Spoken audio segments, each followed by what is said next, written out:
dualistic system in a way, how we perceive things. And then it roots into an idea called dualism. Yes, yeah, have you heard of that? Well, dualism is subject-object.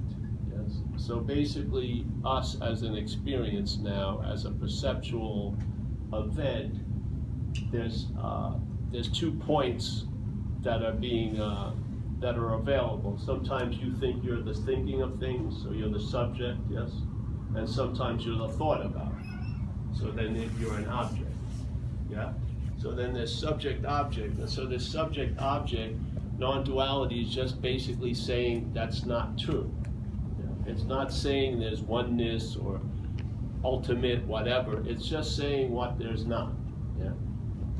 Because in my entertaining these ideas, what's discovered is, well, we just keep waiting for people. Yes, come on in. There was a giant parade, yes. Yeah. I thought it was for me for a while. I realized, no, I've been in Toronto for a few days. So what happened with me is I believe what's going on right now is there is an act of being identified as the doer, the feeler, the thinker, the haver, the seer, the taster, the smeller, yes? And that act of being identified, we usually start our lives from there, and it may lead us to wanting to look for what we call what we are, but all the while we're using what we are to look for what we are, because we're not a seer, a hearer, a feeler, a taster, and a toucher. We're the seeing, the hearing, the feeling, the tasting, and the touching, yes? We're a verb in a sense.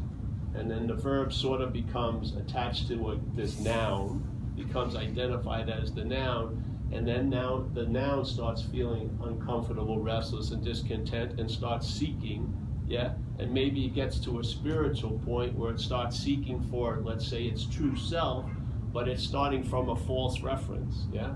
So if you are what you're looking for it would be the biggest way of disguising it, yes? Yeah. If you were using what you're looking for to look for it, that would be it'd be a big butt of a big joke, really. So this is sort of what non-duality, in a sense, brings you to if you entertain it. It's gonna reveal to you if there is not this subject-object. So let's say there's subjectivity, let's call it that, yeah? So there's awareness, or you can say consciousness. I would say consciousness is in awareness. There's consciousness as an event here. And if you look at the basis of our day, it's seeing, hearing, feeling, tasting, touching, yes? So we're seeing things, hearing things, feeling, tasting, touching. And then in Buddhism, they think there's a sixth sense, which is the hearing of thoughts, yeah? Or seeing subtler objects, like thoughts, yeah?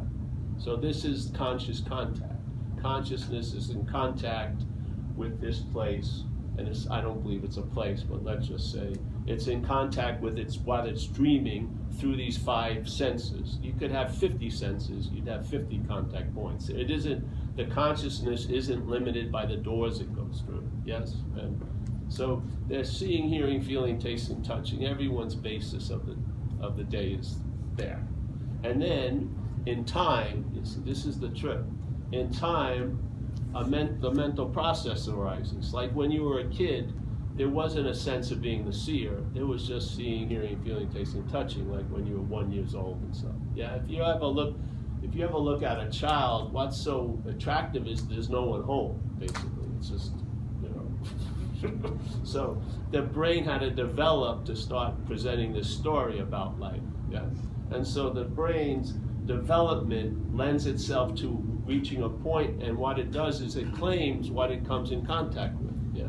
So the consciousness brings the mental state in contact with seeing, hearing, feeling, tasting, and touching, and the mental state claims the seeing, the hearing, the feeling, the tasting, and touching to imply the seer, the hearer, the feeler, the taster, the toucher, which is attributed to the body. So now the subjectivity that's being demonstrated here is attributed to the object. Yeah? So the dualism. So you have subjectivity, but it's sort of identified with the object. So now, let's say seeing, hearing, feeling, tasting, touching would be life is happening, and then see or seen, hear or heard, feel or felt would be life's happening to me. It's an interpretation, yes? It's obvious. See it. So there's seeing, hearing, feeling, tasting, touching, thinking. Everything is verbing, acting. But there's no noun. The mental state implies, by claiming the verbing, that there's a noun. And now you lose the sense of being conscious, and now you want to become conscious as the object, you see? So all the while you use the subject to look for itself. And that's the way it's hidden here, in plain sight. And the great masters have stated it in many, many different ways to catch our attention, because basically messages such as this are mostly warnings about the basic pitfalls of how that identification as what you're not is going to claim to be the hero of this message. Right now, it's already going to be neutered. Because like the first video we ever did was the lion and the sheep video.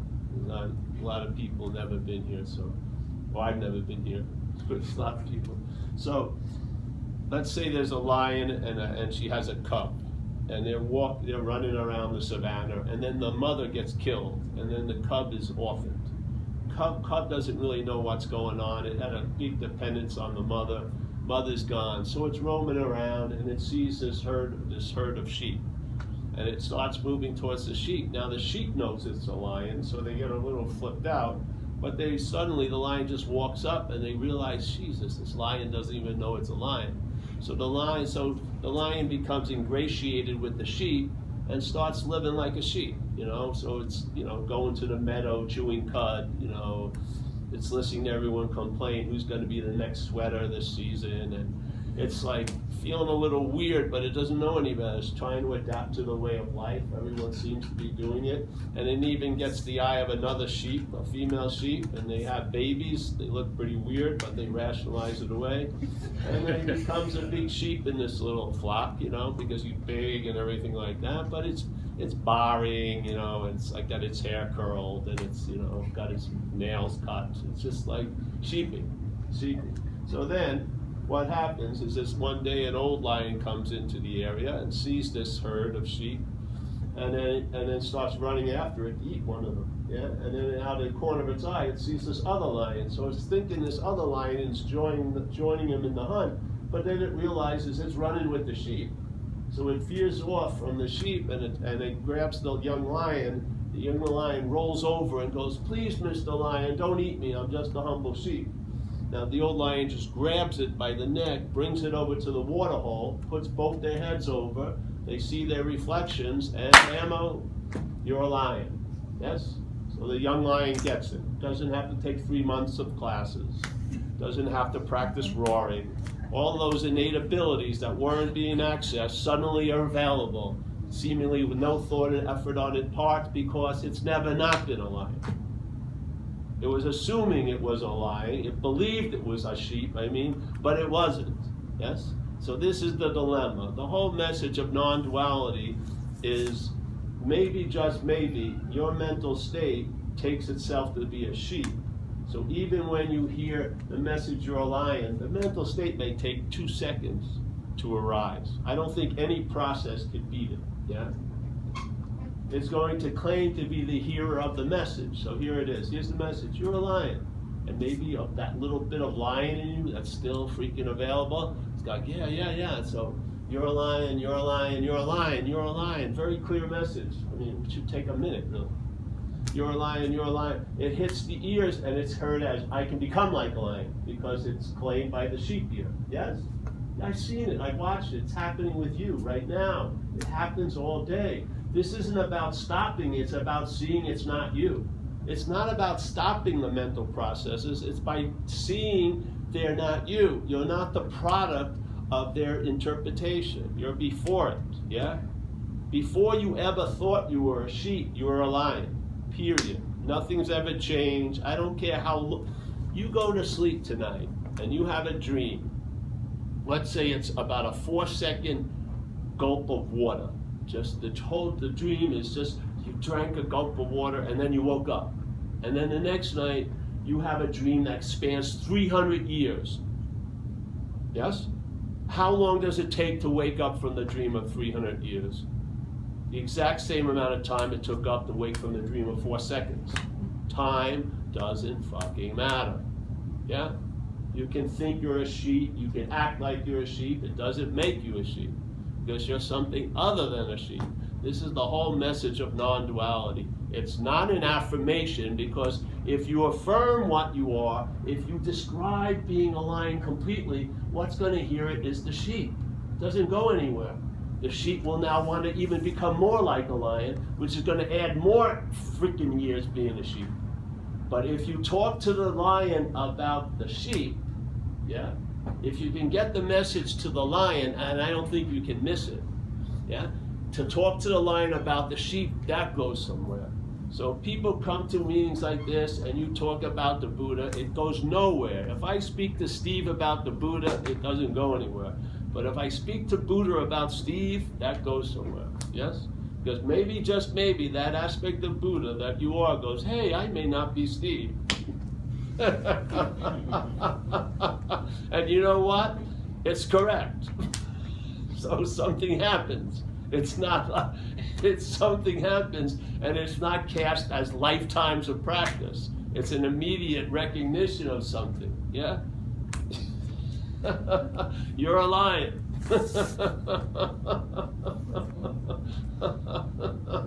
So if you seem to forget in time, you come back and you get the same message. People, I've been to Toronto 11 years. You could ask someone who was here 11 years ago. It's the exact same fucking thing I heard 11 years ago. You can't say what's new in non-duality for 2019. Nothing. It's just a fact. It's not advanced or radical or extreme. It's a fact. What's prior to all this is non-dual. It's not a thing. There's no separation. It's not subject-object. It's just what is. And it's permeating us right this second. But we just don't think so. Because the thoughts is the main interpretive machine. It's telling us we're this and that and that and this. We're going to be that. We will be this. It's freaking incredible amount of propaganda. And then people think they're going to go in there and stop it. As it doesn't go anywhere. Just so you're not that which is being thought about. Then you'll lose interest in the thoughts. Or even better, see that you're not the thinker of the thoughts, and you'll lose interest in the thoughts. Because the only reason why you're interested in them is they're about you, really. I wouldn't sit in here listening to thoughts about Stanley if I'm not Stanley. I would turn that station off immediately. And I would definitely not go back and say, oh, what Stanley did 10 years ago, if I would have made a left, maybe I would have met my future wife, I'd have kids now instead of being in this fucking ashram. Whatever it would be. But you know, your head wouldn't go there, you'd be losing interest in it, and where would the interest be? Now! It would be enriching your day, not enslaving it to yesterday and tomorrow. It's that simple. Yeah. So, non-duality is not two. It doesn't mean anything about oneness, nothing. It's not two. Because it doesn't matter how much the lion hears about being a lion if it's identified as a sheep. It makes it worse. You want to talk to the lion about the sheep. When you study, see, if you are what you're looking for, if you believe so, in yoga, I do a talk in Philly at a yoga studio, and they have a very famous yogic mantra. I think people can translate it differently. The way it was on the wall there was gone, gone, gone to the other shore, which in Buddhism, the other shore is like awakening or whatever. Yeah? Gone, gone, gone to the other shore. Upon arriving on having never left. So what we're doing is erasing the first sentences and just putting on having never left. Then there won't be so much going, going, going. Because you've already, you can't arrive at where you already are. Give it a shot. You've been trying probably for years. Have you arrived there? Jesus Christ. there would be a difference. You'd be chilled out right now. On having never left is totally different than gone to another shore. That's going to take a whole lot of time. But on having never left, there's no planning about arrival because you realize you've never left. This is the whole insanity. The head tells you you're out of a moment, and then you try to get into the moment. Have you really ever been out of a moment? Your head seems to be. Are you? If you look at the surveillance cameras, you've been at every place you've been at. This is your picture, your body's right there. Oh, I was in Nevada that night. No, you were fucking in wherever this place is, Oakville. Yes? The head assumes all this power it doesn't have. When you were playing when you were young as a baby, were you worried about playing next week? You didn't have any idea of time yet. It's a construct that we grew into. Did you? When I was playing, I wasn't, no, will I be playing next week? There's a Labrador, will I go to the beach next fucking weekend? No, it doesn't have any time. And I wasn't asking my mother, hey Mom, how's my playing? Am I playing as good as Wayne? Or, maybe I should go to playing camp or something. No, there was just, you weren't trying to get into the moment. You hadn't thought you could be out of the moment. Were you looking for retreats? No, it's a whole different attitude and outlook because the system hadn't grown strong enough yet to suck all our attention and interest into it, yeah? So non-duality to me is a fact. That's all it is. It's a fact. You're going to come to it, or maybe you can hear it now, but it's inevitable. Because after you get all your somethings, they're going to add up to nothing. And you're going to be right where you started.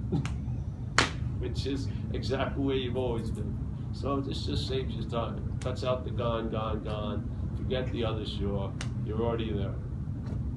Yeah, it's beautiful in a way. And if you have a big spiritual budget, you'll save a lot of money. You will. You will save a lot of freaking money. Because you'll see the futility of using the Buddha to seek the Buddha. You will. It's futile. Yeah.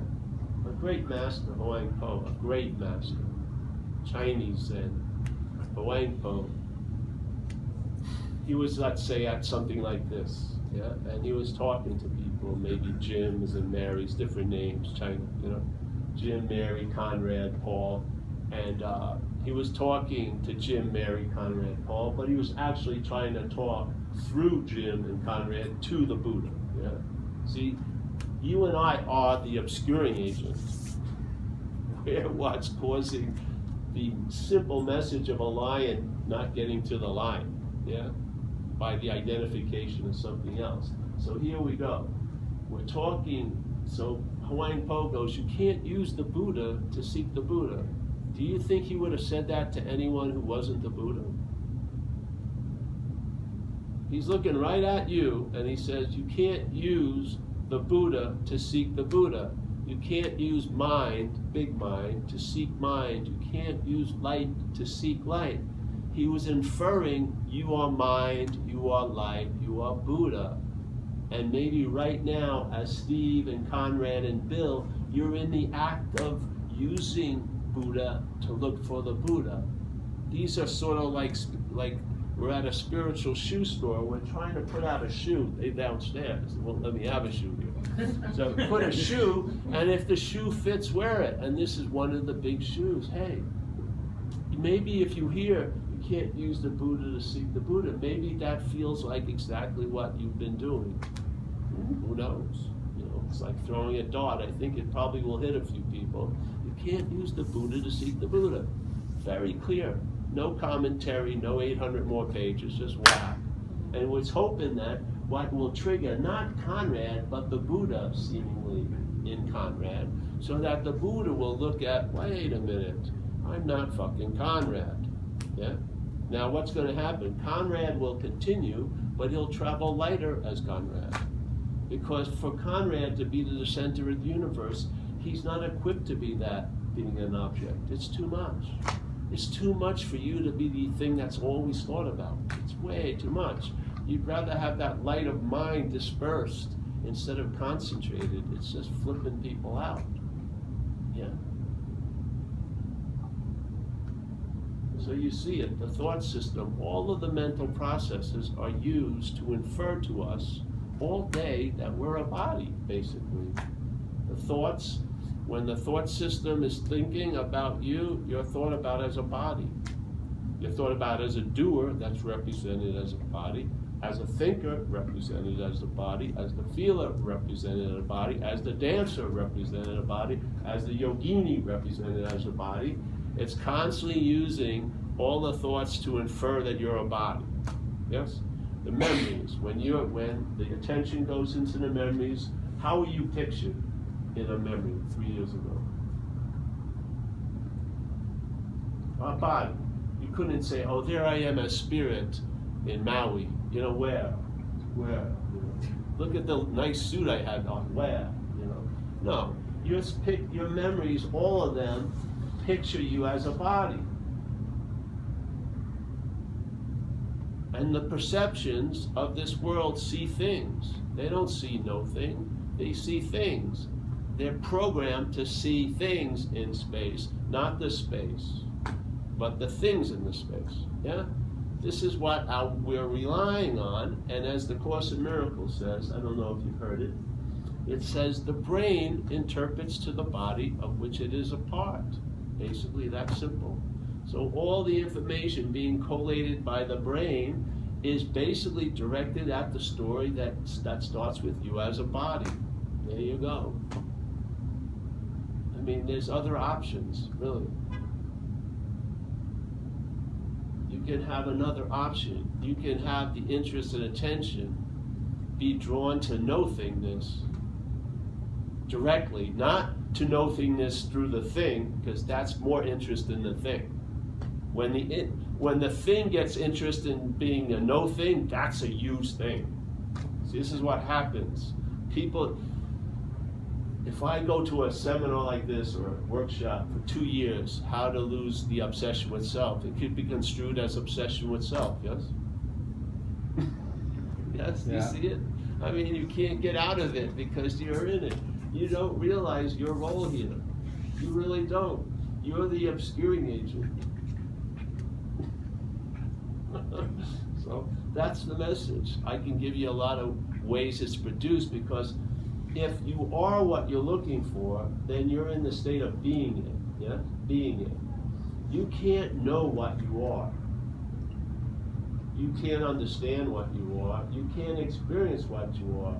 You only have one possibility concerning what you are, which is being it. That's it. But you can know what you're not. You can understand what you're not. Yeah? So it would be much better to study what you're not than to study the Buddha as what you're not. Seriously. It's much, much more, it's going to produce tangible effects. Yeah? So you can study what you're not. You can know what you're not. You're experiencing what you're not all day. Yeah?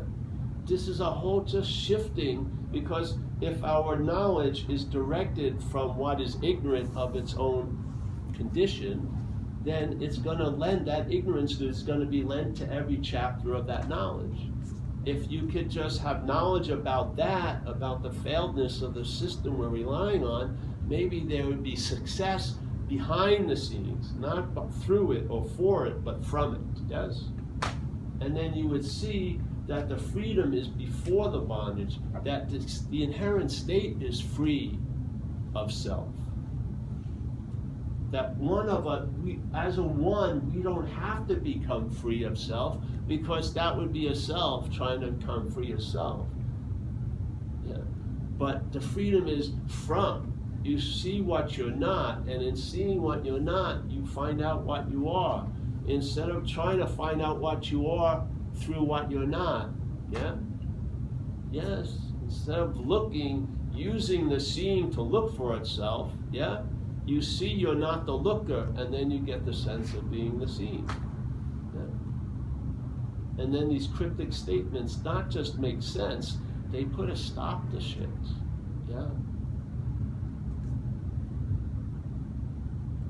You realize completely the futility of using the Buddha to seek the Buddha.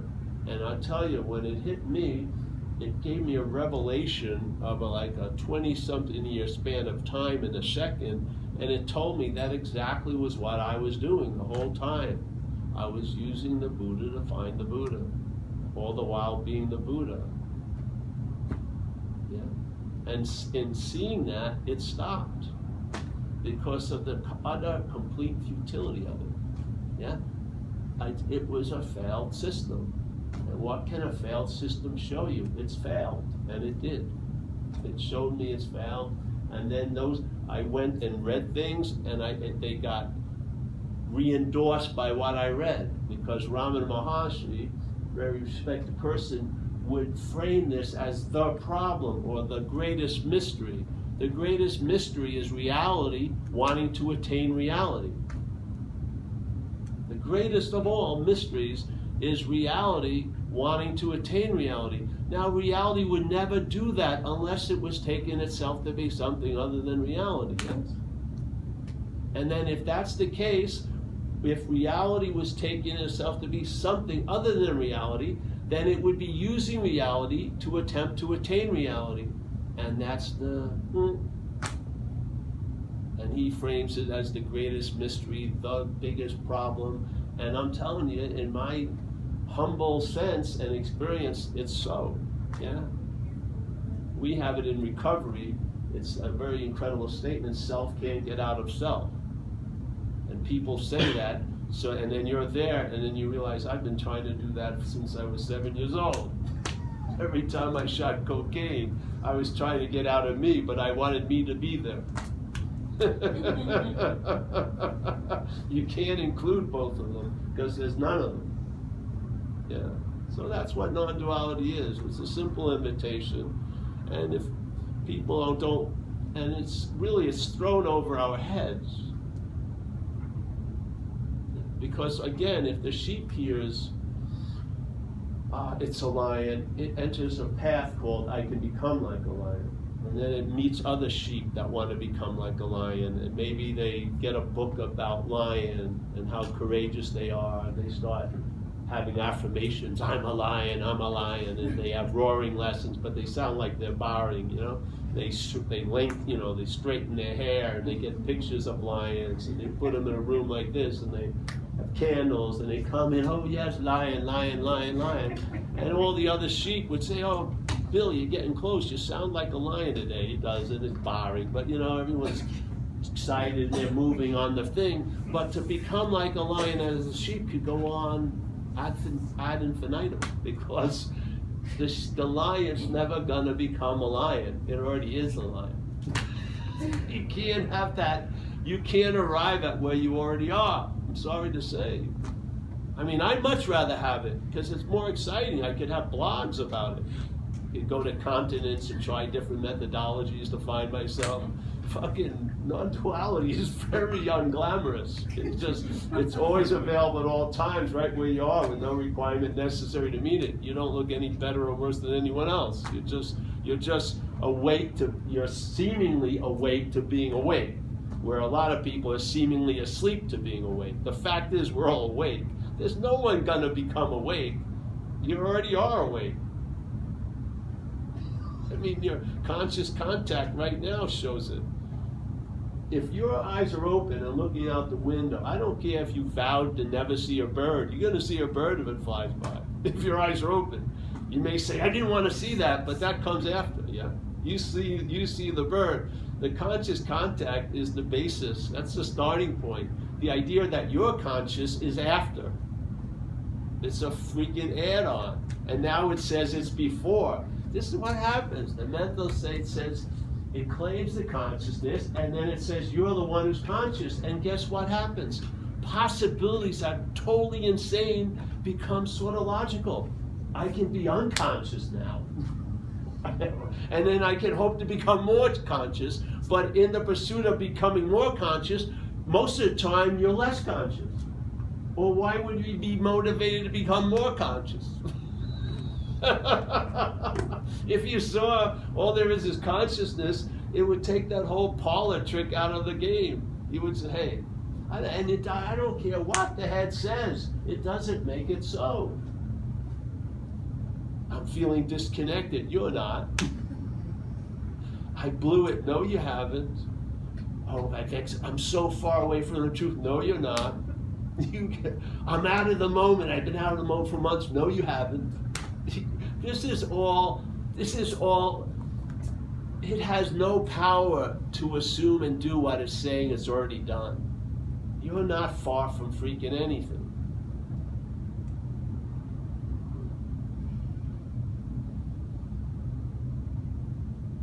It's immediate. The immediacy, I love message because it takes no time to realize what's always available at all times. It doesn't.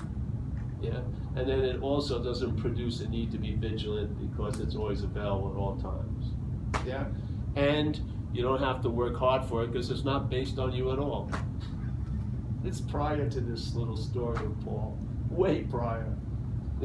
So it's sort of like the sky. Not today. Today was cloudy. But even then, let's say there's a pretty big clear sky.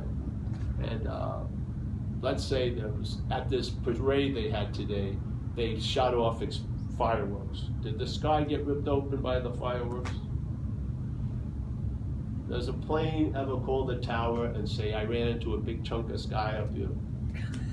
You know, does you know, one point of a day when it's really cloudy, it's standing room only, no more clouds, sky just shuts it. There's a big traffic cloud trying to get in. You know, no, tons of shit's coming, moving through the sky. Things are happening in the space of the sky, but none of it affects the sky whatsoever, yes? You could have 4th of July explosions 365 days out of the year. It's not ripping the sky open. When it rains, the sky doesn't get wet. We do. Yeah. Yeah, that's what mind is like. Mind, big mind. It's like a huge sky, open thing, allows everything to appear in it, but it's not affected by any of it, yes? Whatever you've done or didn't do that you thought you should have has not left any mark on what you are. There's no blemishes on it. None of your insane things could even leave a dent in it, yeah? At night, when you go to sleep, do you run a guard that has your resume for the day? You shouldn't have done that. Just fall asleep, go into deep sleep, you're removed from all this, you wake up the next day, the show goes on. Yeah? Yeah. How important are you if you're out of the movie for 1/3 of the time? You're out of the movie, every 8 hours, everything keeps on going. You're really the center of the universe. You seem to have a long fucking coffee break every day. It's insane. It's an insane. You know how insane? If you see the logic of the mental state from outside of it, it's freaking insane. If you're in it, it makes sense. It makes sense that you're out of the moment and you've got to do a lot of shit to get back in the moment. But who plays God about the moment then? Your head. Isn't it your head tells you how good you're doing in yoga? It's playing God. We have it in recovery. It says the first thing you got to do is quit playing God. Yeah. And there's a simple answer. It doesn't work, basically. And so if you want some examples of the head playing God, when you wake up in the morning and it tells you how the day's going to be, isn't that playing God? Yes? Yeah. When it forecasts you're going to get fired, so why go to work? Is it playing God? Of course. It's playing God constantly. It's constantly telling you who you are, who you're going to be, who you were, who they are, who they're going to be. It likes to know. It doesn't give a shit if it's true or not. It just likes to know. Yeah. All right, so that's playing God. This is the dilemma. So that I'm saying that which is playing God is assuming to be you, and it's very fast arising in every second. Yeah. So it's hearing the message. You got to quit playing God. So that which is playing God, here's the message. You got to quit playing God. It tries to quit playing God. That's playing God. Yes? If that which is playing God tries to quit playing God, that's playing God. There's no out in that in. Yeah? It will go on ad infinitum, or 70 years, 60 years, however long we're going to live. It will go on until that terminates. Yeah? It can't stop playing God with playing God. So This isn't about stopping the head, it's about seeing you're not the thinker of the thoughts. And what will happen is the thoughts are only attracting so much attention because they're presented about being about you or yours. If you take the my out of it, you'll lose interest in that system, and what will happen, you'll gain interest now, because this is the only time there is. And now that same attention and interest that's really being used to preoccupy us with what's not happening, obviously. Because most of the time, when people are bummed out now, it's not about now, it's about last week and next week, yes? So the mental state is a god of what's not happening. So it likes to push out today with yesterday and tomorrow, and most people are living that way. They're flipping out and there's no apparent threat, so they must be reacting to what's not happening. So I don't see a threat here. This is gonna be, I wanted it to be over as fast as you do, this talk. There's no fucking locked doors, you know, so there's no threat whatsoever, yeah? But the mental state can just use the past and the future to provoke a fucking anxiety that feels like fear, yet with no apparent threat. So you're getting zipped all day by the mental state. And anything can happen in what's not happening. You can have cancer next week and feel like you're gonna have it now, yeah? Anything can happen in what's not happening. But there is something called what's happening. It doesn't have all the possibilities what's not happening has, but it has one possibility what's not happening doesn't have, which is it's happening. You may not like it, you may think it's boring, but it's happening. There's seeing, hearing, feeling, tasting, touching right now. You're on. This is it, yes? So this and it's an illness. I'm in a program recovery. Most fucking addicts are totally dominated by yesterday and tomorrow. They're trying to get out of what they're not in, which is themselves, and therefore they never succeed. And those unsuccessful occupations become addictions because you never get satiated because they're off. You're trying to get out of something as that something you're trying to get out of. So all the shooting coke is reinforcing the thing you want to get out of by shooting coke. And usually you don't know that until you do. And when you do, it's pretty, your spiritual pants get pulled down and hopefully you don't pull them back up. Really, just get rebooted, like, wait a minute. I can never possibly get it. I can't experience it. I can't know it. So let's fucking give it all up and see what happens. And then what happens is you find out what you are by knowing what you're not. Instead of trying to know what you are from what you're not, you know what you're not from what you are. It's just that simple. Yeah? Switcheroo. Horses in front of the cart, things make sense. Like in Zen, blue will be blue, red will be red.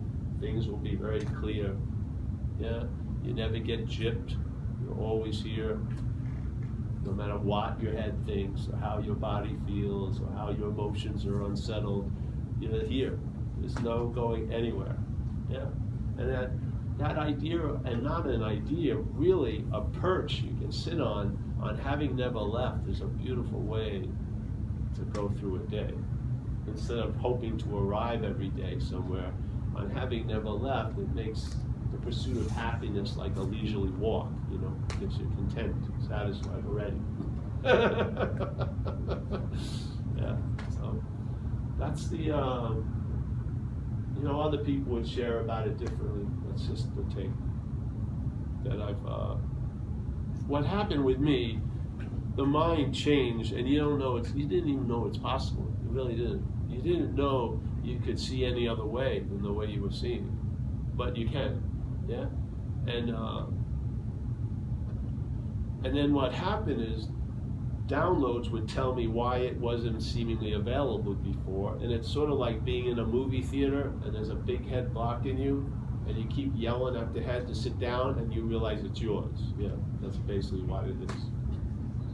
And then you see much clearer. You were blaming on it, but it's not. The identification as what you're not is the obscuring agent. Yeah, like they say in neuroscience now, the observation distorts the observed, like that. very fast. Yeah? Or the Course in Miracles says, you and I give everything all the meaning it has. There's a beautiful statement in the Course. You ever hear of it? Course in Miracles is not from this place. It was downloaded in the 70s through a lady who never really even practiced it. You know, she was just the hose, the water came through. And it's a trippy, it doesn't matter, but I love some of its thing. Like it would say that you and I are the dreaming of the dream. Now usually people will say you're in a dream, or maybe you're in God's dream, but the Course would say you're actually the dreaming of the dreaming. You are the activity of the dreaming. And in a sense, there isn't anything called a dream, there's just dreaming. It's like an unending verb. Yeah? Everything is just happening, but nothing ever really happens in a sense. So there's all this happening. And if you see consciousness, it's sort of like that. As an activity, there's seeing. Yeah? There's seeing. There's hearing. There's no seer. You don't see someone's head come out and go and then see. There's seeing. Yeah? There's hearing. And if you think it's the eye, let's say this body died and nothing happened to the head, that eye wasn't seeing anything.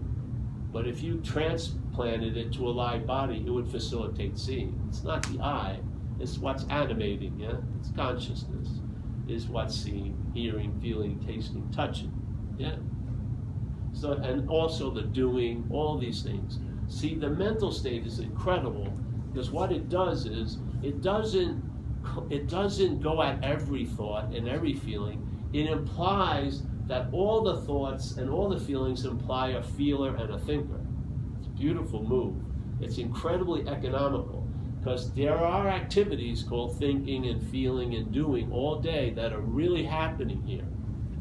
The mental state uses them to imply there's a thinker, a doer, and feeler that is suspect. Yeah? You could question that. So what happens though, every thought that's noted is held as my thought, and so it's like this, a bottle here. Everyone sees the bottle, yes? I'll give it a different intent. Now, here's the bottle, bottle, bottle, bottle, my bottle. So now the bottle, the appearance of the bottle implies the owner of the bottle, yes? The bottle is claimed to imply the owner. Bottle, bottle, my bottle. So almost as if it points to the owner, yeah? So let's say there's thousands of thoughts, my thoughts, each one being used to point at this idea that you're a thing, that a thinker is a body, that the expressions of subjectivity are attributed to an object. This is the dualism that non-duality is negating. It's not denying, it's not going, not two, it's just like factually not two. This is a fundamentally programmed seeing, yeah? That's all. Doesn't mean it's bad or good, but it does mean it's not you, which is very helpful, yeah? For especially people having trouble being a you out here, yeah? And trying to get better as a you. Maybe you can get better really overriding the you, yeah? It will leak out this way. See, what happened with me with this, I entertained these ideas a while ago, and so I have a long time here to see what happened as an observation, and I just put it under one statement, which is traveling lighter, yeah? So I entertained these ideas, and you know, my hope as a mental state was everything was going to be great from now on, perfect joints, perfect waves every day. It didn't go that way. A lot of shit happened, but I saw through observation that I traveled lighter through it, because a lot of them were situations I had had before that I didn't do too well in, yeah? So I started to see that I had an ability that I didn't seem to access before, that I can travel lighter through my girlfriend having cancer, me maybe having this or whatever, now money, what about people hating me for doing this, whatever, just traveling lighter. And then basically, after you see this for quite a while, you just basically run into, hey, what more do you want as this? You know, this isn't a chariot of the God. you're not transcending this place as a body. It's not going anywhere. Yeah. So, but what it wants is comfort and be okay, homeostasis. It doesn't want fucking shooting coke. It's a little too rough for it. It doesn't want peak experiences every second. It wants a cushion, for the chair. It wants a latte. It wants to find a pair of pants at the thrift store down the street. It has meager little wants, and it's successful quite a lot. Instead of looking for what you can't find, it's actually successful. I can find a good latte, even in fucking Oakville, probably. So it's so funny because by losing interest in this was the best thing for this of anything. It just was. This benefited the most out of the message because it just couldn't take. See, if this was really me, I'd have to be working on it because I find very many faults in it that need improvement. It's like an urban renewal project that was sucking all my fucking budget every year. Once I saw it wasn't me, that fucking thing stopped. You see what you get. This is it.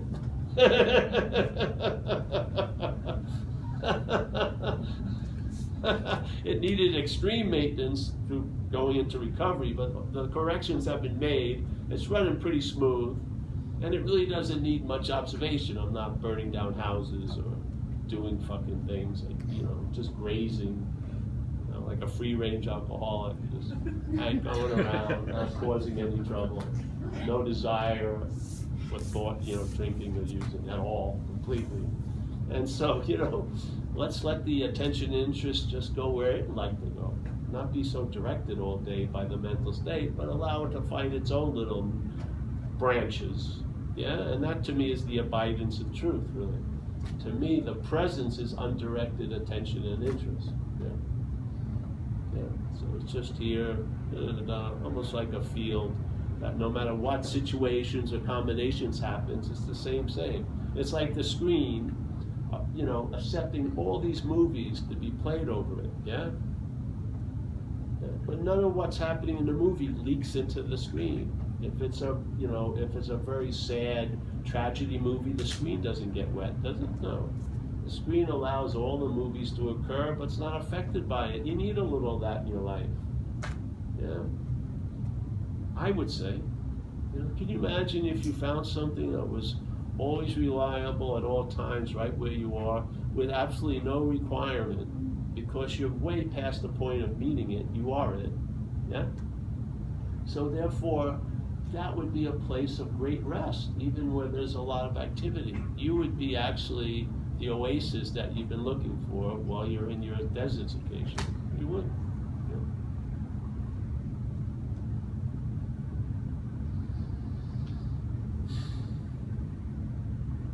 And I have the effects. I've seen it.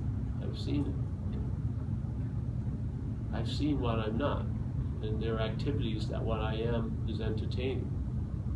It is. The only thing that could fool reality is reality. Nothing else could. You think an illusion could fool reality? Unless reality was in cahoots with it? Give me a break. So, we have a statement in recovery. Anyone in recovery here? Yeah, so we have a statement in recovery, fear, acronym of fear, false evidence appearing real, which is mostly the narration all day, yeah?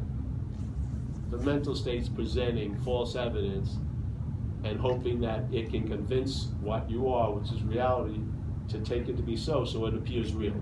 So you'll do something fucking stupid because you think there's a real threat when no one's even thinking about it.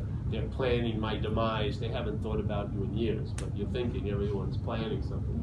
So now, false evidence appears real, but how can it appear real unless it appears real to what's real? Yeah. Where else would it get a sense of reality but from reality? So we're reality in a way. Yeah.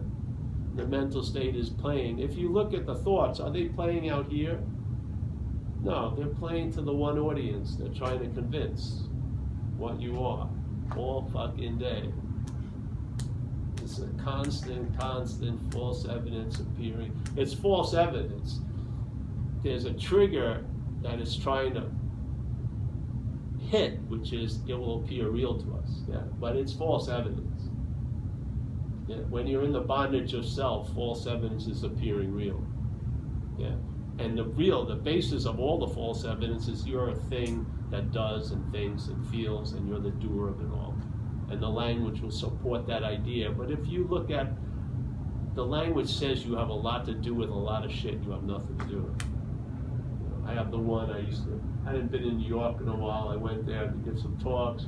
Guy who knew me walked in. He says, "Oh, Paul, you're growing your hair, you know?" And my hair was long. I said, "Oh yeah, I'm growing my hair. Doing pretty good with it." And he was balding. I said, "Hey, you're not doing too good." I said, "We have a hair growing class every Saturday. Why don't you join us? And I bet you'll get a half inch after a few years." And then, I could have pride about it. And look at how beautiful my hair is. I'm very proud. But basically, all I'm doing is not cutting it. But the language sounds like I'm doing it. I'm growing my hair. Oh, are you really? Show me how that works. It's a posture you have to get in, upside down. You know what I mean? And the same thing, the knee went out surfing 4 years ago.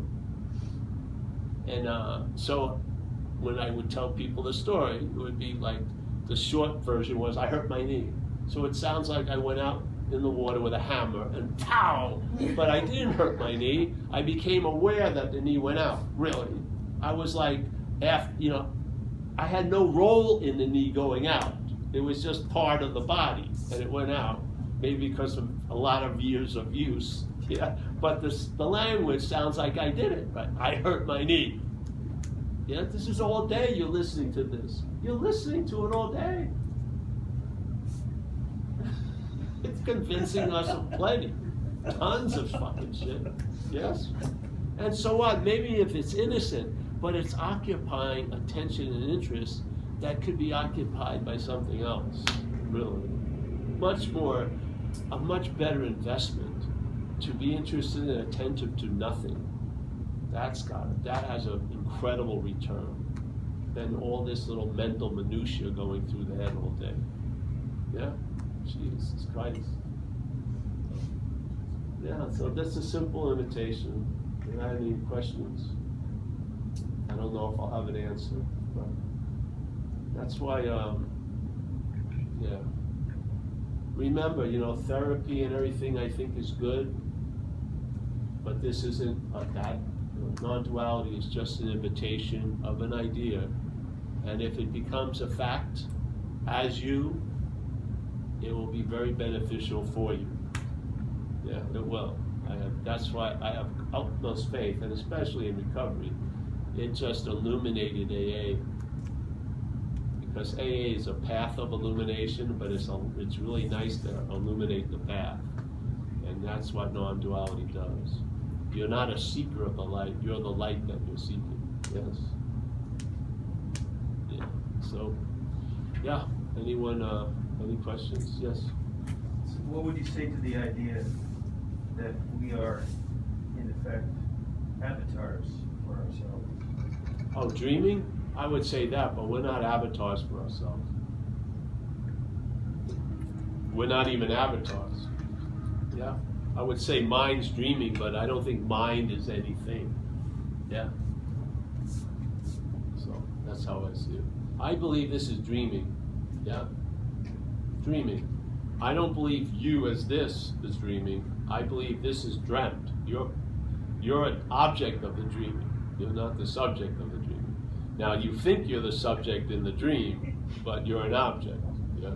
Like another thing Huang Po said, whatever can be perceived can't be perceiving, so you're out, I'm out, yes? Because I perceive all of you, you're off the table, I'm off the table, and then what left is what's perceiving, which is no thing, yes? Yeah, so I believe this is dreaming, yes? But I don't believe it's healthy for the dreamt to think to know that, try to know that. I'd much rather know the dreamt from the dreaming than to have the dreamt think it knows the dream. I'd rather know the dreamt from the dreaming, yes?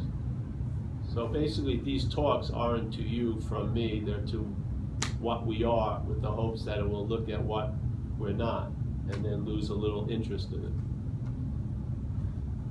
Yeah. So what about the process of going through all of this, bullshit?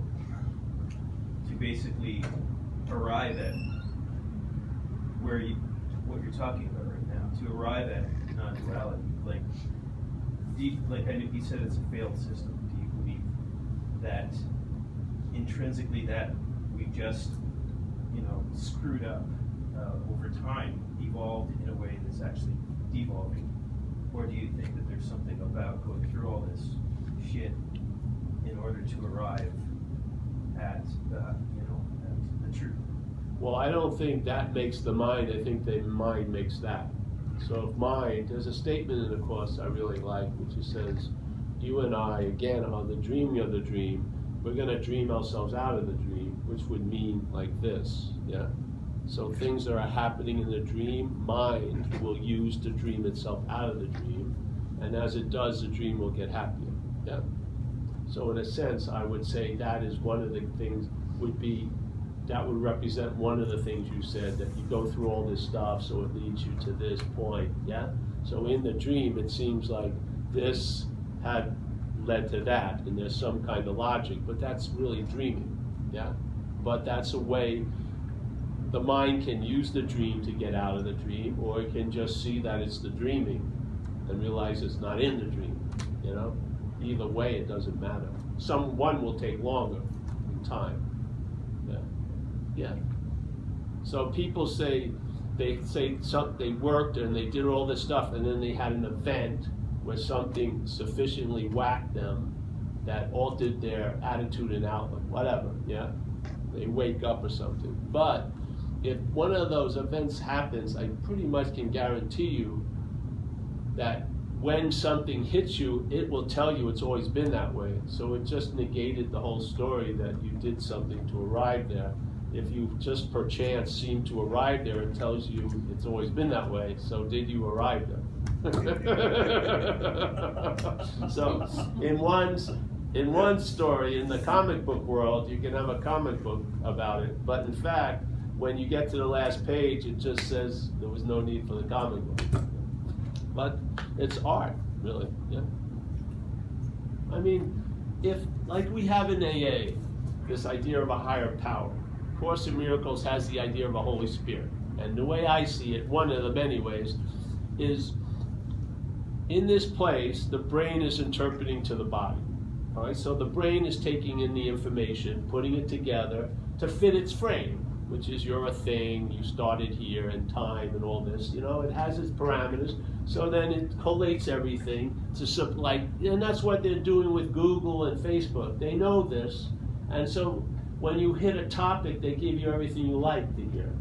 You're not getting too many other views anymore, yeah? They just feed the same frame with algorithms. They know the framing and they just keep feeding it, yes? So you get to be right, and everyone's living in these little info bubbles, but they think they're right because that's all they get, yeah? So the mental state, it's like mimicking what the brain does. So the brain takes all this information, but it has the agenda. It sees you as a doer, a thinker, a feeler, a taster. It does not see you as spirit. No fucking way. No way. It doesn't care if you want to become spiritual, because it knows that can't happen. But because you can't become spiritual if you are spirit. I'd say you are. Yeah. All right, so now, you turn your willing life over to care of higher power. Let's say you've realized you're not managerial quality. The action figure realizes this GPS is fucking crazy. I mean, all I wanted was to have fun, and I end up in jail every time I go out. So I can't fucking listen to this anymore. I've been run over twice by one night. I've been jailed. I've been 2 years and 3 months in rehabs, a lot of shit. I wasn't sitting around a coffee table thinking about my next vacation and going to Delancey Street for 2 years, a living program. That wasn't what I felt was, but I managed my life, and it ended up had to be managed by other people. Yeah. When I was out there with active addiction, I had to be managed by other people, the authorities, whatever, clergymen, hospitals, something. All right. So you see, there's a failed system. So you say, hey, I'm entirely ready. Turn this will and life over to care of something else. So now you turn it to this idea of a higher power. Now it takes the exact same information the brain's taking in, but it collates it differently. Yeah? And to the point where you'll see when you were out there getting the brain's interpretation, this one event of being pulled over that Wednesday night was the worst thing that ever fucking happened to you, yeah? But now you're in recovery, and the higher power is collating the same information, and in its collation, that was the best thing that ever happened to you because it led you going to your first fucking AA meeting, yes? So the same information it's not different data, it's how it's fucking collated. So many of us have been living under one codified methodology called self-centeredness, and everything is seen as how it pertains to you, and the you that it pertains to is not you. Yeah. So there's an aspect of what you are. Let's call it the Holy Spirit. You're not. It's not a way. It's not something other than you or the higher power. But now, the information just doesn't stop here. It goes there also. So you get two. Yeah. You get the incessant chatter of this same old narrative. Now you have some intuitive thoughts hitting, or some fucking energetic hit, or some. Wait a minute. It doesn't look like this is work, but I'm going to go for it anyway because I'm in good hands. And yes, so now the action figure is being directed by something else, and you see it's working by its fruits. And so, hey, I'm going to sign up to subscribe to that. Now the yapping continues, but there's a difference between hearing the yapping and listening to it. Because now you're listening to something else, let's say spirit, and you're still hearing the yapping because it's going to keep going, but you're not listening to it. It's much different. Now, it may be annoying, maybe a nuisance, maybe you don't go to sleep right away, but it's not getting you to fucking go out and drink and fucking commit a crime, kill someone in a blackout, and then have the rest of your life in jail, and you can't even remember what you did to put you there. That's not happening anymore, yeah? Because the thoughts aren't compelling an action that's going to jackpot you. Yes, the thoughts are caught. The fish are still in the bowl. Yes, those little piranhas haven't been let out. Yeah, now they may be nipping at you a little bit, but it's a lot better than going for a 5 by 10, 10-year prison sentence for sure. So, all right. These are possibilities. There's one system called self-centeredness. You've lived under it for quite a while, and it makes sure you don't entertain any other option. Yeah? Everything that it meets, it claims, and instead of fitting itself around it, it tries to fit that around it. Yes? So now, one of the radio messages gets through. It doesn't get caught in this horizontal fucking typhoon, and goes to the innermost, and you hear a new idea. Hey, perhaps I'm okay. What? Oh yeah. Perhaps I'm having never left. What? And you start wearing these new ideas, and they fit better. Yeah. And soon, what happens? The interest, the attention. There's more listening, let's say, to the silence than there is hearing the fucking other thing. And you'll know the tree by its fruits. You'll see the fruits of what's directing this life, and you'll see them, and you'll know the tree is good because the fucking fruits are good. There's win-wins. It's not win-lose anymore. It's win-win. It's inclusive. You can hold the space for people. You realize that you're present and you're available, therefore you're of service, and you will be. Yeah. And you just, then this is not 2 levels below coconut. It's got sentience, and it observes, hey, something's changed, and I can't write myself into the story that I did it. It's just obviously I'm the effect of something. Like we say in AA, you'll suddenly realize something can do for you what you can't do for yourself. Well, that becomes your basic day. Something does for you what you can't do for you, or actually does as you what you can't do for yourself. Yeah, which is getting out of self. You can't get out of self as self, but you can see you're not in. Yeah. Like I always use the idea of trying to escape from an imaginary place. How long would it take you to escape from an imaginary place? No time. Because it's imaginary. You're in the state of escape continually because you were never in an imaginary place.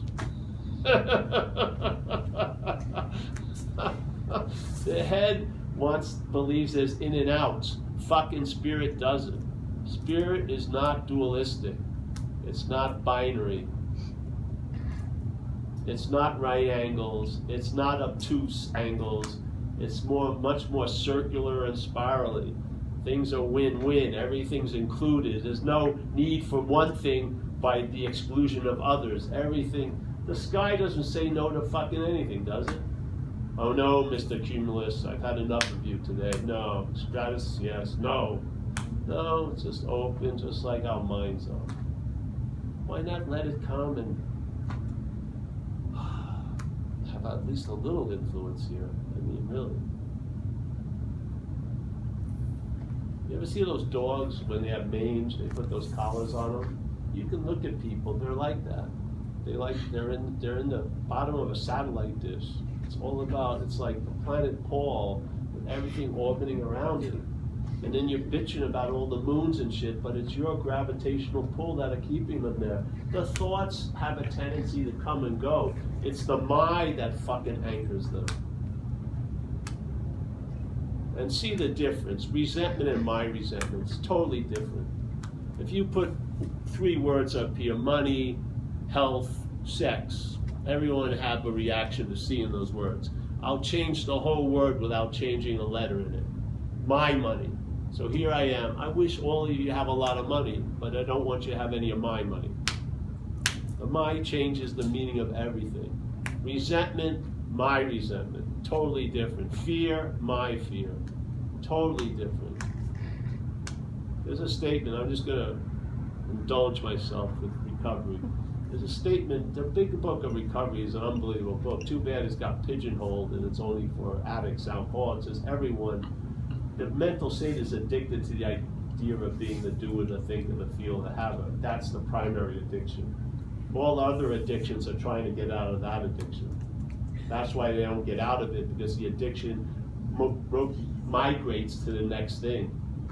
Yeah, self can't get out of self. So there's a statement, it says, being convinced that self, and the feeling to me of self is a long-lasting, independent, separate thing that's attributed the doership of thoughts, feelings, actions, yes? That feeling of being self, it's not ego. The feeling of self is the one who thinks it has an ego and the one who thinks lost an ego. That's there in both conditions. Having an ego, there's a sense of self. Losing an ego, sense of self. That's the bondage, not ego. Ego is it's an objectification of selfing. It's not it. It's like Dracula will go on every vampire hunt. Kill them constantly, because no one will realize he's the fucking head vampire. Yeah. So selfing. So it says you gotta be convinced, being convinced, like a present tense state. What? By observation. You've realized you're not managerial quality.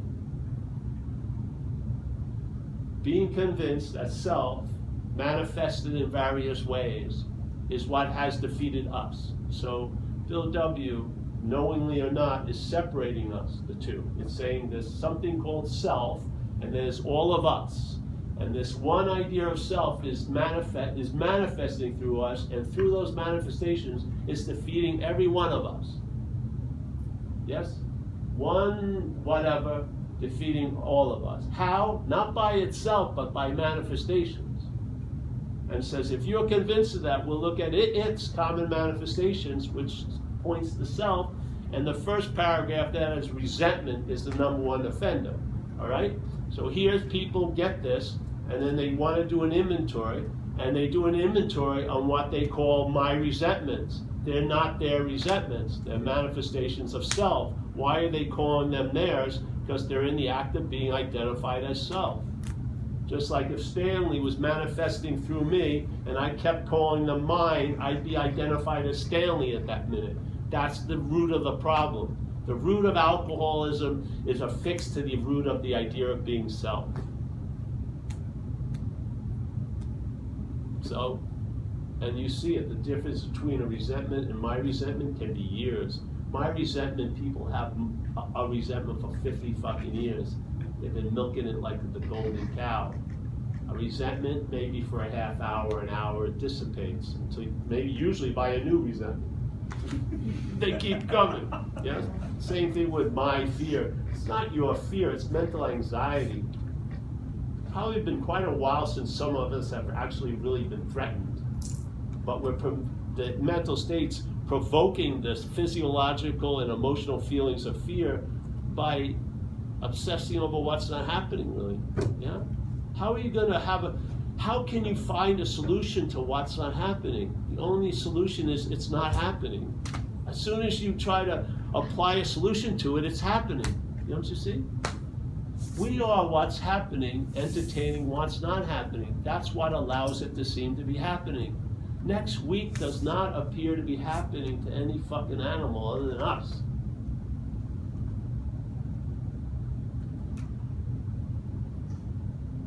So, it says resentment, fears, harm, does to others. The way I look at an inventory is you're looking at the manifestations of how self-defeated you. You're not looking at your manifestations. That would be the act of being identified as self. That's this problem trying to practice the solution. Just don't see it anymore. So, and you usually can tell if you get relief, you'll know the problem from the solution. When you get relief, you'll know why it didn't seem to be available. It's the relief that's the verification of what you've entertained. It's being able to enjoy peace of mind because you're not driven by time. Yeah.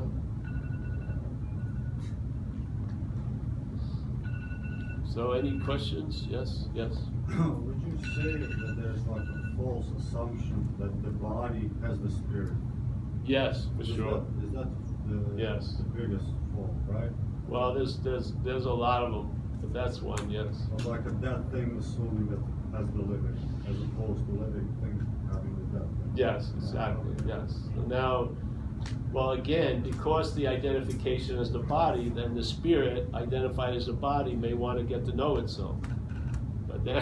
But it tries to get to know itself as a body. Yes. That's why the whole point. See, you can't. You can know everything else. You just can't know you. See.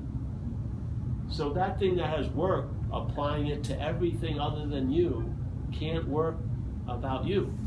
Yeah. You can't find yourself with yourself. That would be quote unquote losing it. They had a famous story by Ramana, it's older than him, but it's about a lady who has a beautiful necklace. I'm not going to do it justice, but you'll get the point. So she has a beautiful necklace, and she loses it. She's really bummed out. She really liked it.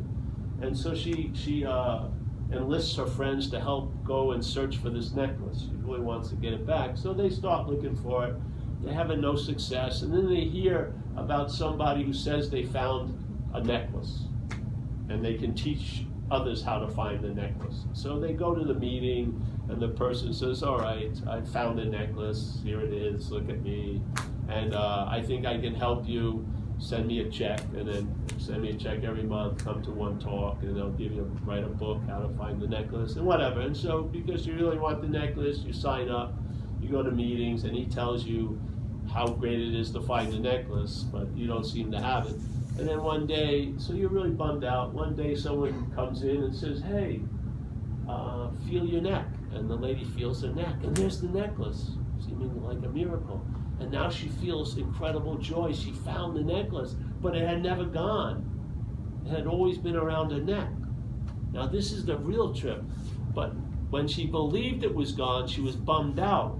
Was it gone? No.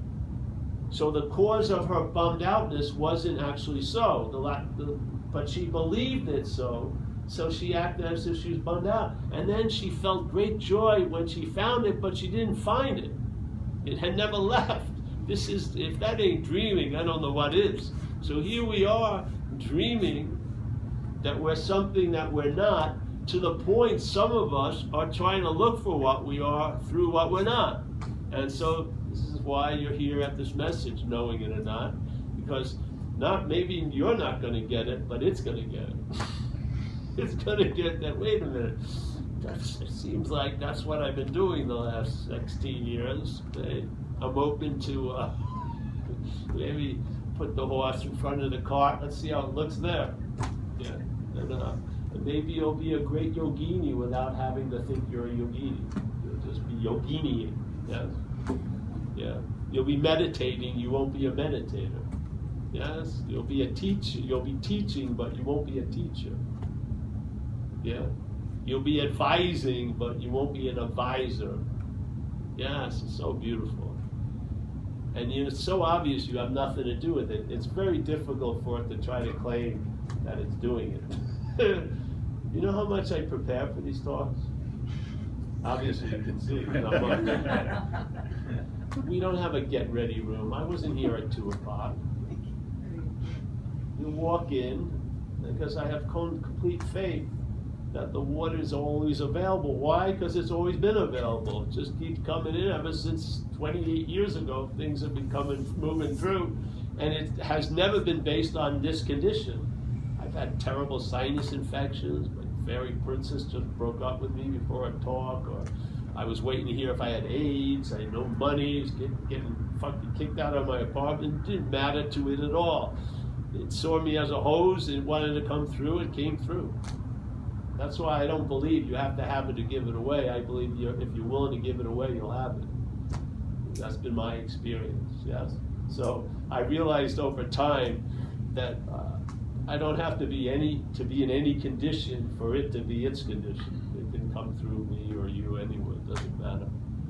I actually tried to get better and told me not to, really. So do not fucking try to become spiritual, please. I like you just the way you are. Very useful. Do not. Because it feels sort of like, if this is coming through, we should have a loving gaze, maybe. You know what I mean? Or a calmer demeanor. But it said fuck that. Just read Yankee blogs. And, go to thrift stores, drink lattes, show up, let the talk occur, and go home. I don't get anything out of it, which is beautiful. It's like a big empty hole. But you feel a juice. I think the juice, yeah, you feel something, just love it. And I like watching people's eyes go on, even though they don't think they're home, yeah. Can you say something about direct pointing, like about that guy, Sri Atmananda, I guess? Who? Atmananda, what does he do? Direct pointing, he's what Rupert Spira is all about, I think. He's what? He's what Rupert Spira and Francis Lucille and those guys are all about. I don't know them. Okay. I've heard them, but I never heard them. I've heard of them. I mean, Direct pointing, I would say, no, I don't know. I would say it's indirect pointing. See, direct pointing, that doesn't work. Direct pointing works. Let's talk about what you're not talk about what you are. There's no direct pointing. How can you direct point to everywhere? You can do it this way, it doesn't matter. No, that would give it direction. There isn't any direction. But I don't know, I'm not talking bad about them, I just don't know them. And the direct pointing is something I wouldn't use.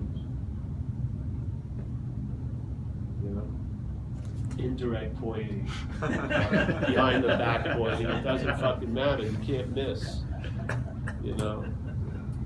Nonchalant pointing, just pointing, whatever. Very indirect pointing, it doesn't matter. Just the only direction I'm interested in is negation. Check out what you're not before you start looking for what you are. Yeah, because you may be looking for what you are from what you're not. So let's just check it out, yeah?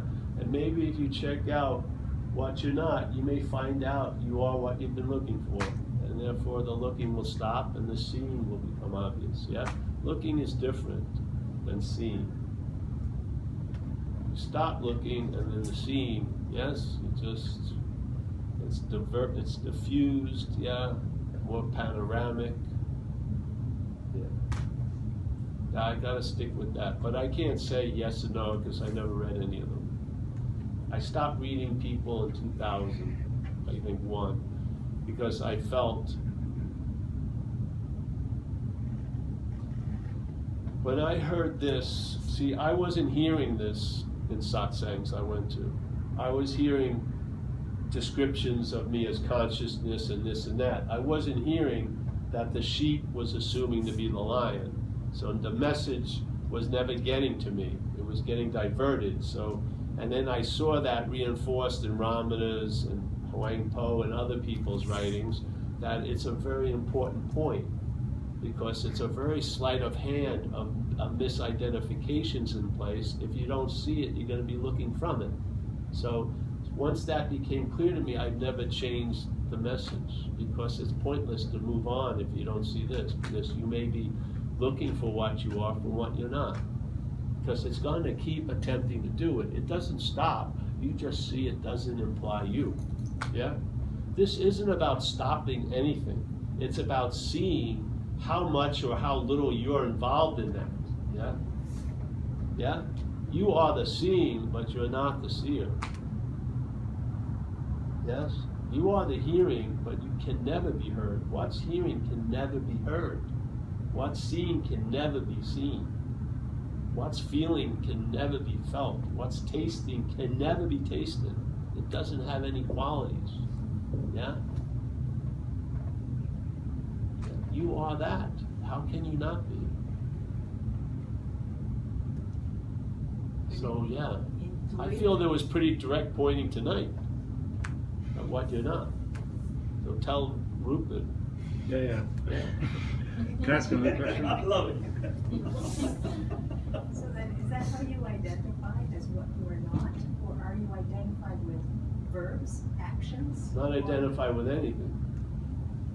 So how do you, it's the identification part that is. The body's identified as a character called Paul, but that doesn't mean it's me.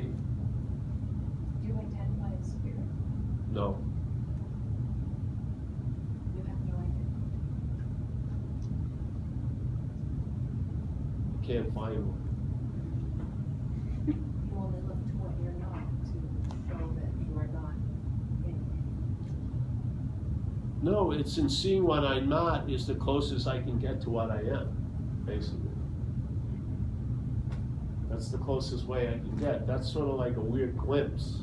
Yeah, like if you saw something out of the corner of your eye, I see what I'm not, and in seeing what I'm not, that's what I am. I'm the seeing of what I'm not. Here, the manifestation of seeing here is seeing what it's not.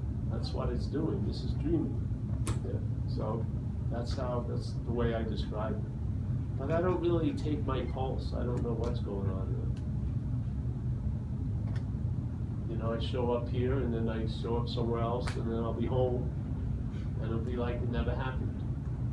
Yeah, and it goes on and on like that. You know, and then it'll probably lose some speed and come to a halt. And yeah, but the other thing will just continue on. I don't see the verbing as caused.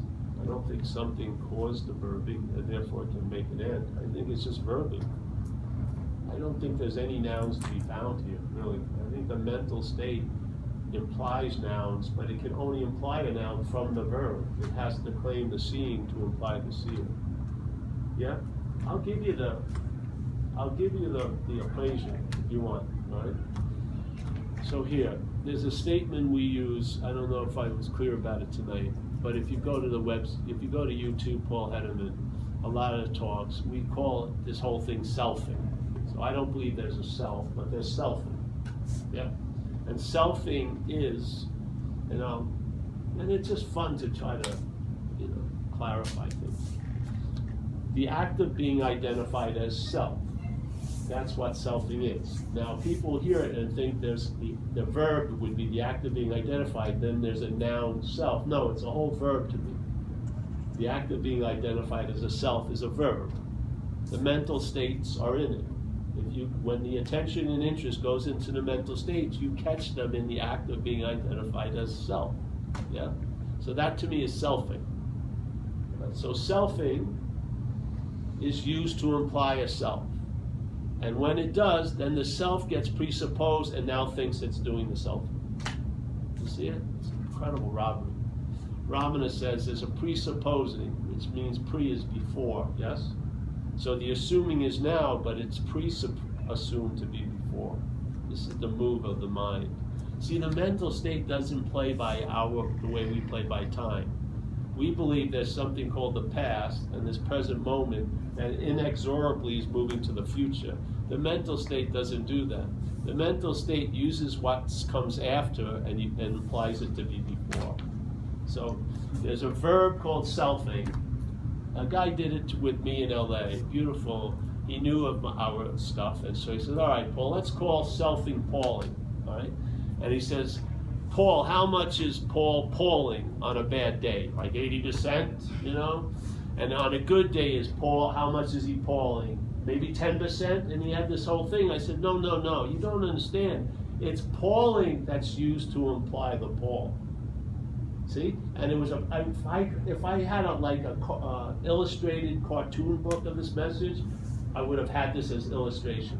He did it perfectly. He was understanding the selfing, but it was still producing the idea of self, and then he was telling me he was doing the selfing. When he was a product of the selfing. The self is a product of selfing, not the opposite. It's not self doing selfing, it's selfing being used to imply the self. So let's get the horse in front of the cart, then you'll know where you're going. So the verbs are claimed to imply a noun. The noun is presupposed. It's assumed there's a noun, and then it's pre-assumed to be before all the verbing, and that's where ownership occurs. Now you think you're the one that's seeing, when you're not. You think you're the hearer, when you're not. The hearing gets claimed, then the idea of being a hearer is implied, and then it's pre-implied, and now you think you're seeing. It's a robbery, happens all day. It doesn't have to stop, just see through it. You can't wait for it to stop. It's like a mechanism. That's what it does. The mental state, when it becomes in contact with something through consciousness, it claims it to use to imply its idea, a self. Yeah? It's not going to stop. You'll lose interest in it, but it's going to probably keep on. It's like a slinky. It generates itself, but you're not of it. Why is it that you keep pinning your condition on its condition? Its condition can't outshine your condition unless you allow it to, by thinking it's the prior condition. The body physical condition is not the prior condition, the spirit is. When it's assumed to be before, it has power over that which is after now. So it seems to be blocking off the spirit because it proclaims itself to be before, and it ain't. Nothing precedes what you are, nothing. Nothing gets behind spirit. Of course, it has power when it seems to be here. It can fucking ruin your day.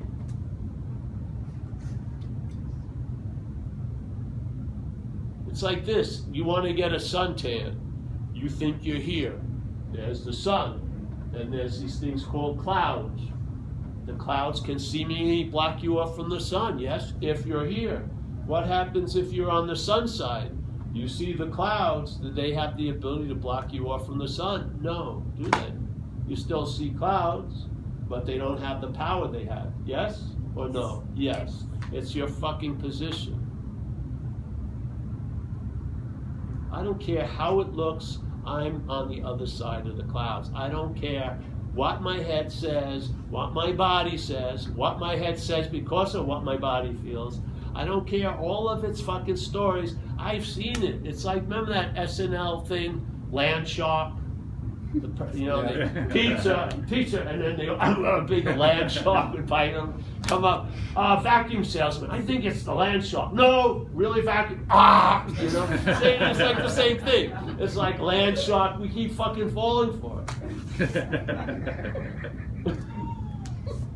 Literally, you have the tools to see what you're not. Learn from it. See, in AA we say self-knowledge avails us nothing, but knowledge of self is fucking incredibly valuable.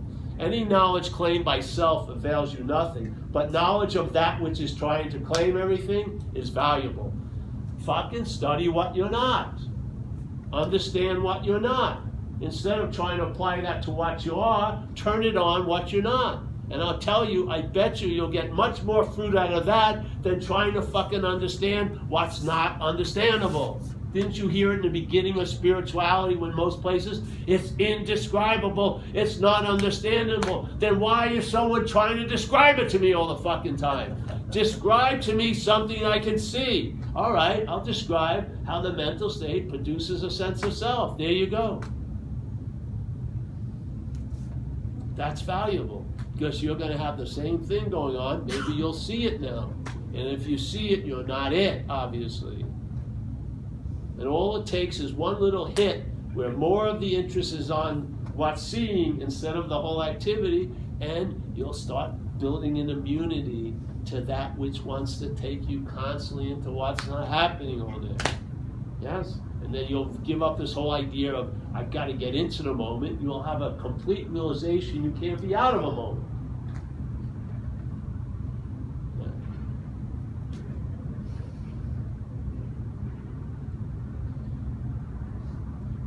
Yes. Yes. Okay, so when you talk about you're throwing it over our heads, so the self can't get out of the self. No. So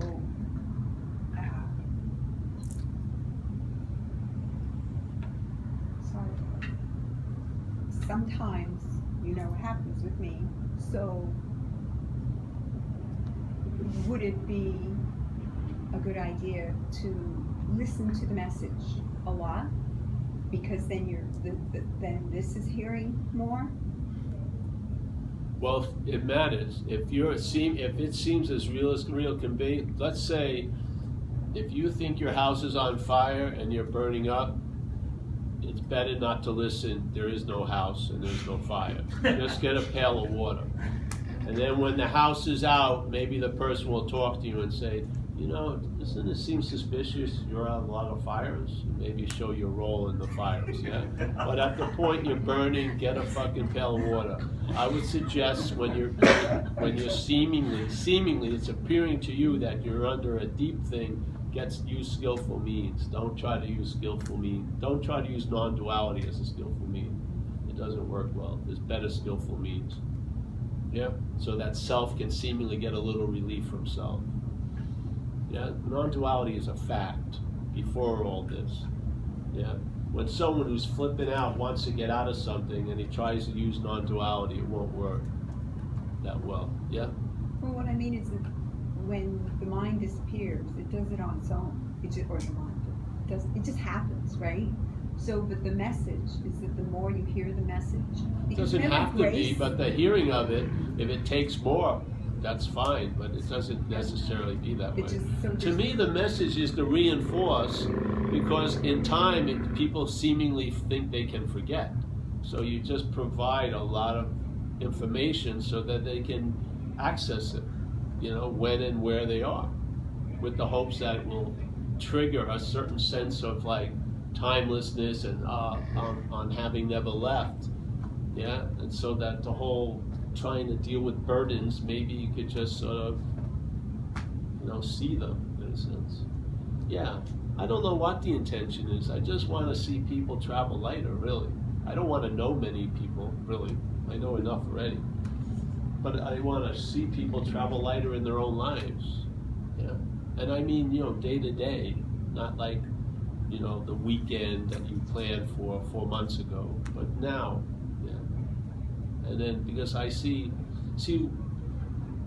the value of non-duality is here. Yeah. The value of realizing you are not asleep, let's say, is here where you can think you are asleep. That's where it's valuable. There's no value in awareness as awareness. There's value of awareness when there doesn't seem to be much awareness of it yet. So this is the point. So. I'm just, I'm a slacker at heart. To me, this is the easiest off the way. I mean, I've done a lot of practices in my life, and, shit. I gave it the best shot I could give, but I probably have a lot of holes in my spiritual resume, but I tell you where I was the perfect person, and that was devotion to cocaine. I would match my devotion to cocaine with any spiritual devotee in the history of spirituality. The monkey god, I was right up there with him, everything. I gave everything to it, I loved it, it was like my religion. I would do anything for it, anything, and yet you can't transcend an imaginary place. You can't get out of what you're not in. You can't. It's impossible. Yeah? You can't. So what you do is you fake yourself with skillful means, yeah, to get some relief from this unbearability that's weighing on you. I wouldn't go to non-duality, yeah? I would just do some service, binge on Netflix, eat some Haagen-Dazs, try to distract that fucking... See, people get bothered by moths, so they try to swat them away. Just take the light out. Moths will disperse like that. They're attracted to the light. You take the bulb out, they go. Yeah? Yeah. If you're a thing and you believe you're a thing, then you can be attacked as a thing. But I guess what I'm asking is, it just comes and goes, right? When it happens, it just happens. There's nothing. No, because it's not a happening. Well, it's not happening, but it's not happening. No, it's a basis. It's a basis. It doesn't. You can have feelings of bigness and awareness and shit that come and go, but that doesn't come and go. It's the screen. The screen doesn't come and go in the middle of a movie. Yeah, it's there. Yes. See, you're waiting for that peak moment in the movie. That comes and goes when the screen seems to go like this and punches through for a second, and then it seems to return back to the screen. You want it to be that always happening in the movie. That may not be available, but the screen is always available at all times. Yeah? Just because you may recognize it as being the emptiness of whatever, it can appear any way it fucking wants. Yeah. But I guess I'm questioning Donna and Mark, how for a few years they were, the veil was gone, but then it came back, and it just seems to happen. But yours stayed. You're the veil or whatever, the illusion, and that was it. You do this, and you just stayed here. But it sort of. I don't see it. There's a veil. Tell you the truth, but I don't know what would happen with people. I don't believe you get anything. That's the problem. I think people, after the fact, the self arises and says they have it, and then when they lose it, it's fucking completely demoralizing. Yeah, something arises and claims it. I see people, they start telling me they're ready to set out on a course of becoming a teacher. That's not a good way to start being a teacher. You find yourself in the position. You don't set out on a course, I think I have something that I can teach when it comes to this. Usually if you take a position here, you're gonna lose it. Yeah? If you're thinking you're somewhere, you're probably not gonna be thinking you're there at some point or another. Yeah? Yeah. I've seen a lot of people fall. It's one of the most twisted little things. They think they were awake, and now they think they're not awake.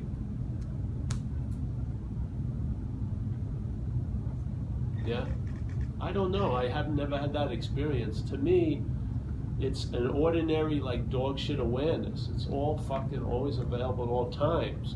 I'm not into peak. I don't want to be high all the time. I did that with drugs and shit. Yeah? I'm not looking to be blissed out all the time. I could care less. I just want something that's always available at all times, right where I am, with no requirement and no basic conditional appearance to be based on, just to be available. You're awake to being awake. And then whatever happens will happen. I don't know. Maybe you'll have great highs and maybe great lows. That's ended. I'm in more of a very ordinary humdrum, just like a bass line that never goes away, just with little thing is triggering it, and they don't even go high or low anymore. They're just little bumps instead of this, you know. But I don't see any difference in this or this, you know. It's just, yeah. So I don't know. I've never had anything like that happen. I've had Kundalini events, Yeah.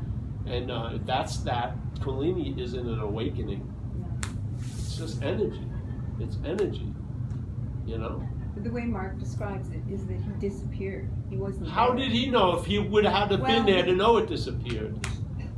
When some people tell me it disappeared, they're still fucking there. Well, I don't want to know it disappeared when they're still there. If it disappeared, they wouldn't be saying that to me. They'd be living it, yes? When people tell me it disappeared, they're appearing. What do I care about a past disappearance if they're appearing telling me about it? That's like fucking, it's like an epiphany. When does an epiphany end? Usually coincides when you have a thought, I'm having an epiphany. See? The disappearance ends when I've disappeared. Doesn't it? That's when there's the claiming of the disappearance, it's appearing. You see how fast it is? And then you get stuck, and now because it had disappeared, and now it isn't, it's fucking incredibly painful. Yes? Isn't it? Yes. But you see the little robbery? If you're disappeared, you can't Central Camp, I'm calling up, I disappeared. How do you know that, Paul? I'm completely disappeared. Well, thanks for reporting in. You know, if you disappeared, there'd be no report that you disappeared, right? You'd be disappeared. The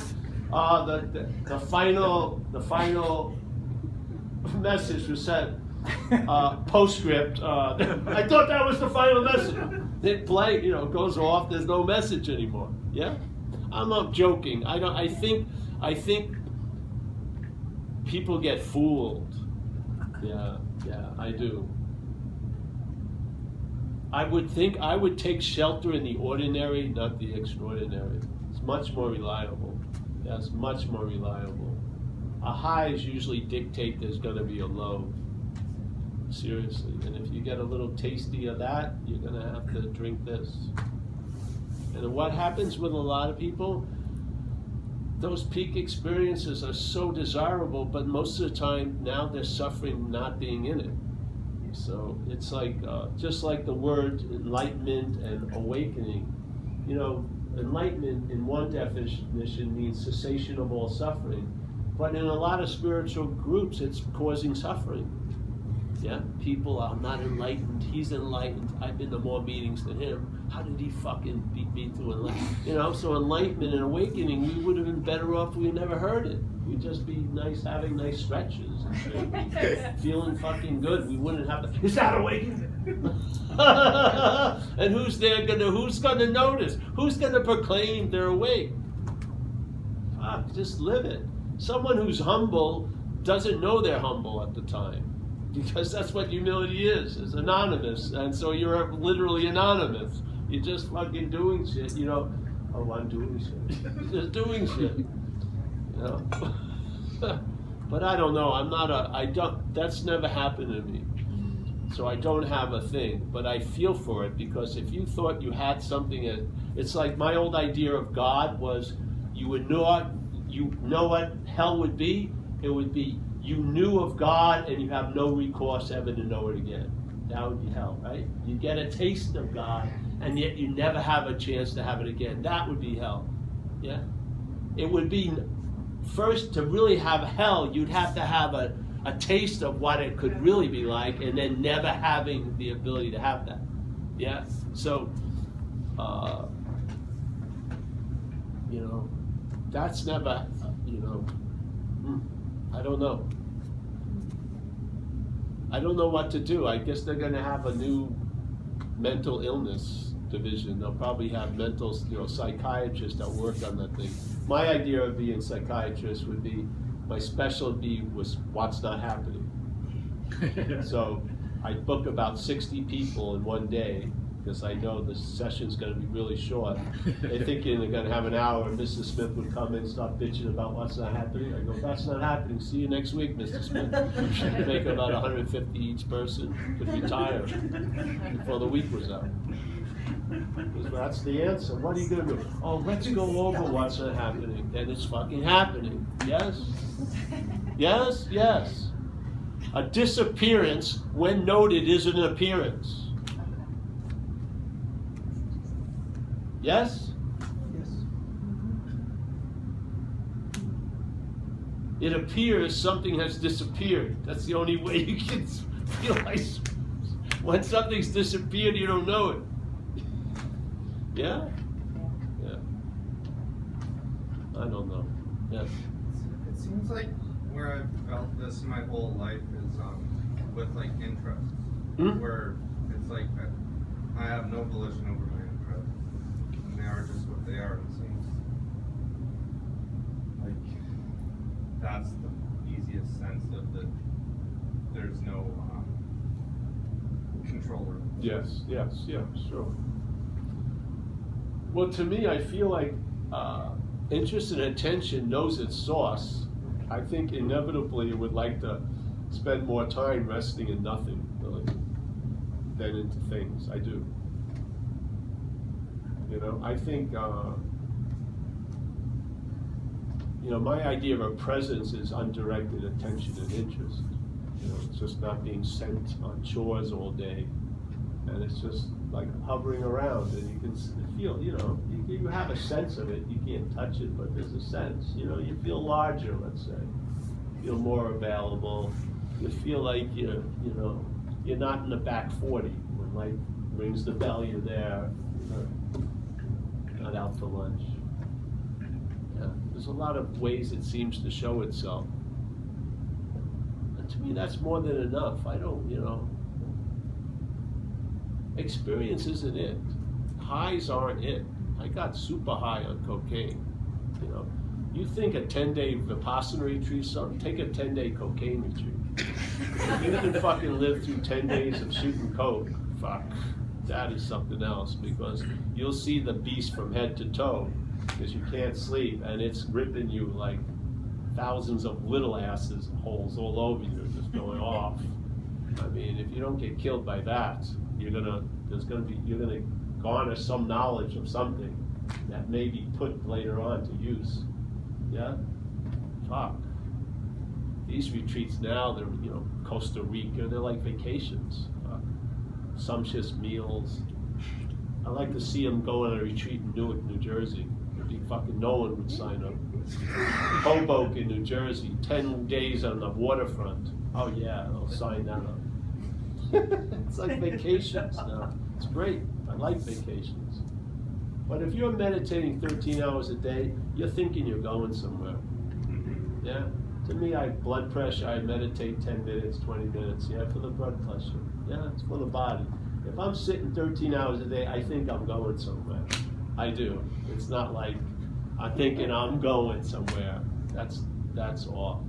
Yeah. Yeah. So I've had it with this. Yeah. One more question or none? You get the best of me. I can't say any better than it's been said. Yeah. You can agree or disagree, but from now on, do it silently. Oh, wait a minute. Yes, come on. I don't have any questions. I'm just saying what she was saying. Like, I went through a lot of highs. I mean, I don't know why, not just by chance, maybe. I didn't do anything to make it happen. Yeah. For months, maybe. And as you were saying, yeah, it goes away. I'm still there. And I'm really normal now. I think I told you on Saturday quite well and everything, and I now think that what you're saying is perfectly alright. That's where it is. There's nothing. Highs go, everything goes, and everything that is known is not here. That's it. Yeah. I don't know anything about it. Well, Anything that can be known is not here. yeah, sure. I like it. Works for me. Yeah. That's why I share it. Really. No, it does. I mean, maybe I have a twisted head, but it really like the lights went on when the horse was put in front of the car.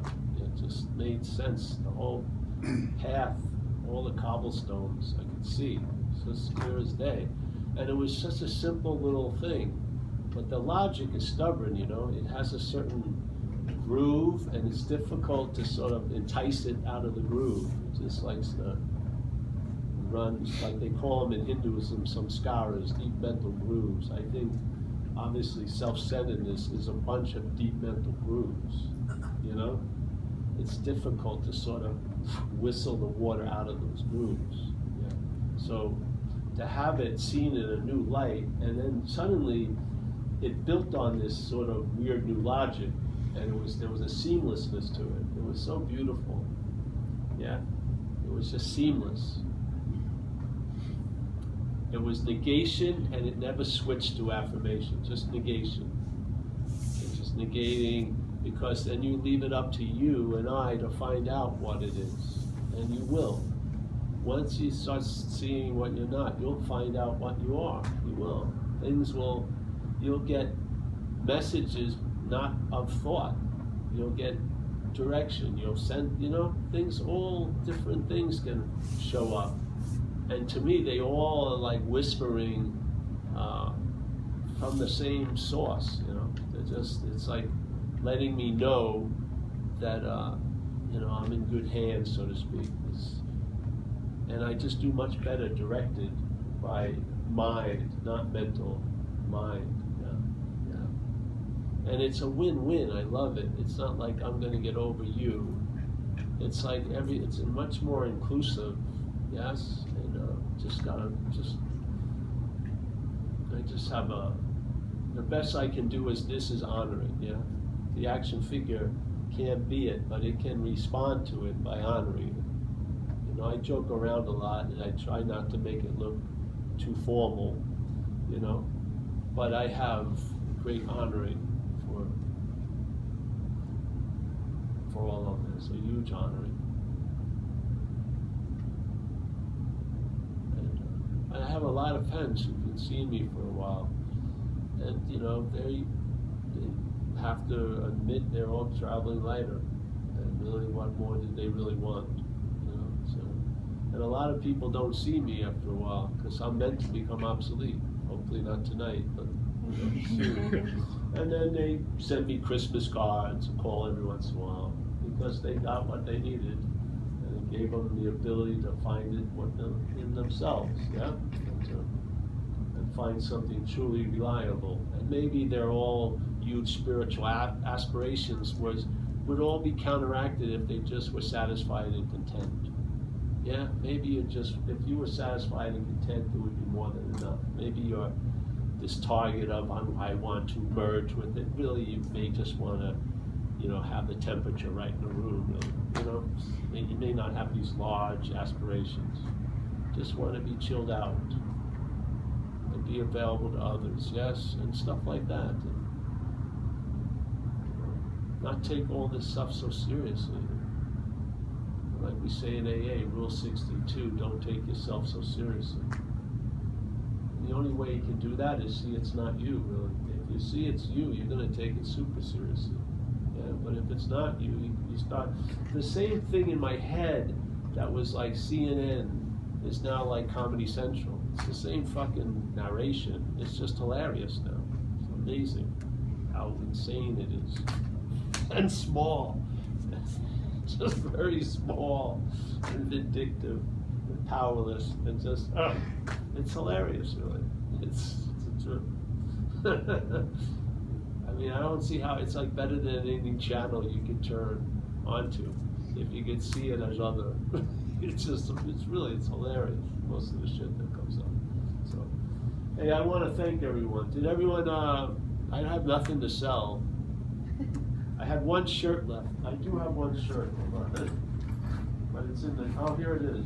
This is the last thing I have to sell this trip. It doesn't even have, this is a beautiful shirt we made from a nice piece of Thai Buddhist stuff. In Thai Buddhism, it's very suspicious based. They're very concerned of evil spirits. So they make these things up almost as ways of like shields, yeah, with symbols and prayers to keep the spirits away. So I liked it a lot. So I took it from there and stole it from the temple. I made shirts from it. And this is the last one. It's an extra large. And then we have books on Amazon. 2 books. One on the 12 steps, under arrest, with this kind of view, and then a non-linear book called Escape to Everywhere. Just transcriptions of old talks I'd given, which I think are good. Each page never leaves the point. And, just ways. I think live is the best way to engage in this, and then video, audio, book. But other people like books and stuff. But I like live the best. Something happens, yeah. Juice. All right. That's it, I think, eh? Hey, thank you. Thank Thanks you. for paying attention.